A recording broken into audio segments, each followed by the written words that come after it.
घंटा न पूर्णु 5 जन दुर्बृत्तों को थाना को भिड़ी आनिला देवगां पुलिस।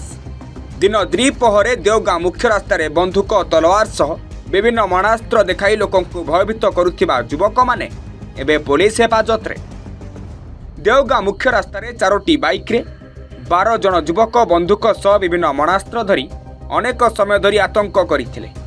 तेबे खबर पाई देवगां पुलिस दुर्बृत्त मानू घोड़ेबारू जीवन विकल में चलीगले समस्त दुर्बृत्त।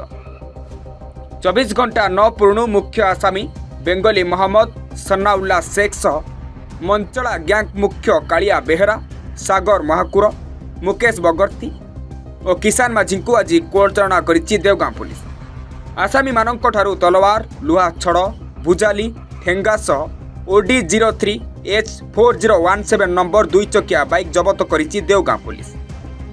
तेबे एठारे प्रश्न उठुछि अन्य अपराधी मानकु यथाशीघ्र गिरफ्त करि पारिबे तो देवगां पुलिस? सीसीटीवी वीडियो रे देखा जाउथिबा बंधुक को ठाब करिबो तो Deogaon police? Deogaon police पक्षरु case number 334/25 आधार रे 61 189 296 191 190 351